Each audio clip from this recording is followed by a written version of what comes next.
Tonight we're attempting to survive the night, using nothing but what I could fit in this survival backpack. And it comes shipped to your door, ready to help you survive as well. It comes with so many cool items that I'm not going to list them all, but to name a few, there's ponchos, an emergency shelter, a water filter straw, a headlamp, a folding saw, a hand drill, a hammer hatchet wrench, a folding shovel that can convert into a pickaxe, a detachable med pack with first aid kit and glow sticks. Then the backpack is loaded with tons of useful pockets, as well as a spot to attach molly pouches. Then there's even a hidden pocket on the back where you can tuck away your valuables. Again, this backpack has so much more. We've hardly even scratched the surface, but we'll show more as the night goes on. I loaded all the included items into the backpack and still had some more room, so I added a few extra important items, all of them listed on screen, and everything fit in the backpack nicely. I strapped on the backpack and hit the trails. It was comfortable to wear. It has nice pads on the shoulder straps that feel good with weight in the bag. Now technically, I could just stay the night in the emergency shelter, but I want to do more. So I scouted out for a location, and then found the perfect spot to set up camp. I used the folding saw to clear out all the brush in the way. Then I used the folding shovel to level the ground and move all the debris. After I got a nice clear area, it was time to cut some wood.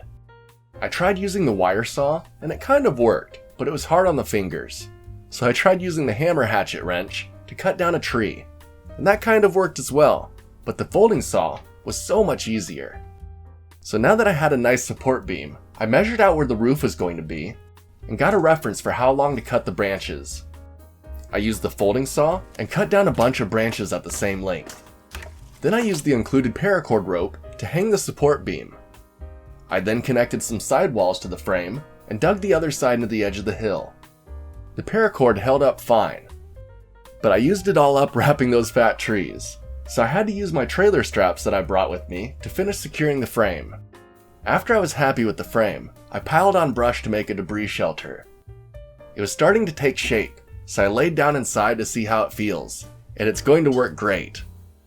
I layered in a bunch more brush, and then cut down some big logs to create a back wall. Then I used the shovel to dig a fire pit and move some big rocks to create the container wall. I laid in some logs to make a little rest area to spend the night. I secured that down and got ready for nighttime. I used the included knife to create kindling. I used the fire starter to launch a spark into the tinder, and it lit up quickly, so I used the camping shovel to move the fire to the fire pit and stay warm throughout the night. Then I used the jet fan to inflate my camping pad. Both were stored in my bag.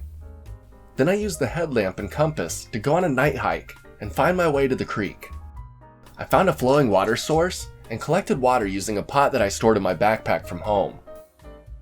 And then I used the filter straw to make sure my water was clean and purified. I cracked some glow sticks and set the mood. And then I cooked some dinner over the campfire. Then I ate with the provided spoon fork knife. I used the bottle opener on the survival card to crack open a beer. After dinner, I practiced my throwing knife skills with the spoon fork knife and even the survival card. So much fun. After I wore myself out, I opened up the emergency blanket and wrapped up for the night. I used the backpack as a pillow and relaxed till morning. It was a nice night, and in the morning, my survival shelter was still standing strong. I survived the night with only what was in my backpack, and 90% of it was included. This was a fun little challenge to do, and if you'd like to see more stuff like this, leave a comment below. And if you'd like to get one for yourself, please use the affiliate link in the description below. It helps support the channel, and it doesn't cost you any extra. But till next time, I'm off to go hang out in my new shelter. See ya!